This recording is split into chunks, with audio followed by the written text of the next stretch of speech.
मेहरबान तुम मैया, मेरी जिंदगी में वो भी दिन क्या आएगा। श्रद्धा भक्ति से मेरा स्वामी मुझको खुद लाएगा। सर झुका मंदिर से बाहर आई ले अरमान, श्रद्धा और भक्ति में करती दात के ही ध्यान को। मंदिर में कंजक बिठाकर इतने में कुछ छोटी छोटी लड़कियां आईं वहां। नन्हे को गोदी लिए सुभाष ठहरा था जहां। कामिनी ने सबके हाथों पैसा पैसा रख दिया, भगवती की लाडली कन्याओं को खुश कर दिया। गुस्से से सुभाष बोला, जल्दी से अब घर चलो, इनको देकर दानिये पैसा ना तुम जाया करो। नन्हे को कंधे लगा वहां से रवाना हो गया। जब वे घर लौटे तो रास्ते में ही नन्हा बच्चा सो गया और सुभाष ने घर आकर उसे झूले में सुला दिया। पति को भोजन खाना खिला के जब कामिनी खाने लगी, लाडले की याद उसको ममतावश आने लगी। भोजन करने लगी तो बरबस उसे मुन्ने की याद आई। रख दिया भोजन, वहीं दौड़ी झूले की तरफ। मेरा नन्हा लाडला मुंह से निकाले है हरमुखिया, नंगा वे ममतावस्ती घबराई हुई चीख मार।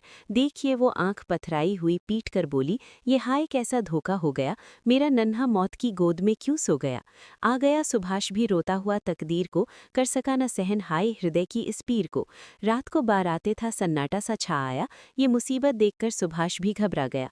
कामिनी कहने लगी, अब रखा है क्या रोने को, सो रहा है झूले में बच्चा मेरा तो सोने दो।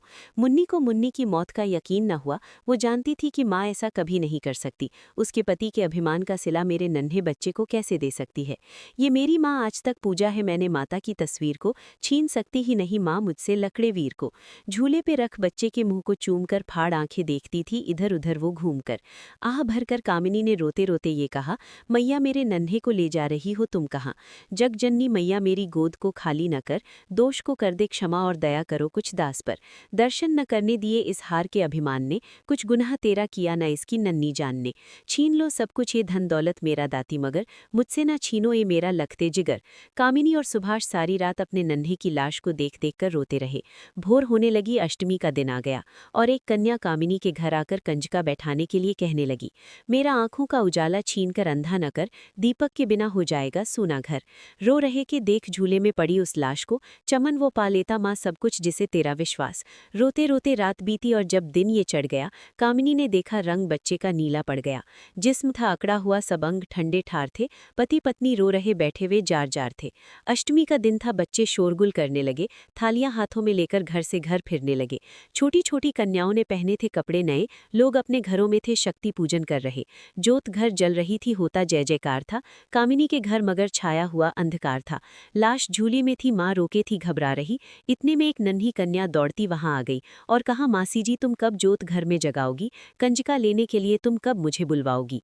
मैं अभी 2 घरों से होकर जल्द यहाँ पर आऊंगी, तुम जलाना जोत तो जयकार में बुलवाहंगी।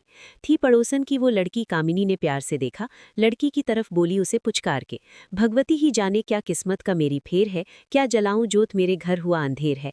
कुछ न समझे राज वो कन्या थी 5 साल की, दुख भरी न बात जानी कामिनी के हाल की। बोली, मैं जाती हूँ मुझको हो रही अब देर है, 10 बजे आऊंगी मासी देखो अभी सवेरे है, मेरे आने तक तभी तैयार ही हो जाना तुम, देखना घर आई कन्या खाली न लौटाना तू। इतना कहकर घर से उतरी नीचे कन्या दौड़कर। कामिनी बोली, पति से एक ठंडी आह भर था, श्रद्धा आपकी मेरा कलेजा चीर गया, नन्ही की इस मौत से मेरा नसीबा फिर गया। होना था सो हो गया, रखा है क्या अफसोस में, उठो आंसू पूछो और आ जाओ जरा अब होश में। कामिनी पति सुभाष से बोली, आपकी अश्रद्धा के कारण ही मेरा नसीबा फिर गया। अब आप नन्हे की मौत की खबर किसी को मत दीजिए, क्योंकि घर घर माँ भगवती की जोत जग रही है। नन्हा हमसे छिन गया, न किसी को ये खबर दो, जोत घर घर जल रही, कोई ये सुनकर दुखी न हो। आप भी सौदा ले आओ जाके अब बाजार से, मैं न मुंह फेरूंगी हरगिज मैया के दरबार से।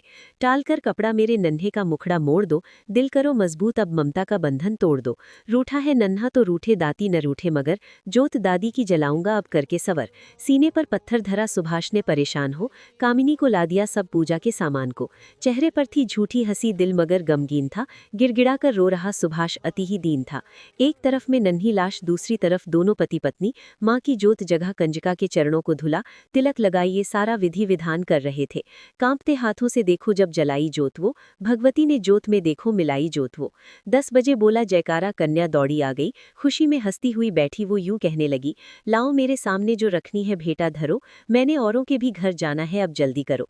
कामिनी ने रोते रोते तिलक कन्या को किया, चरण धो जयदेव ने श्रद्धा से चरणामृत किया, हाथ जोड़े पति पत्नी ने किया जय जयकार। तब खड़ी होकर कन्या बोली जोश में ललकार, मेरा लकड़ा कहाँ है, उसे बुलाओ।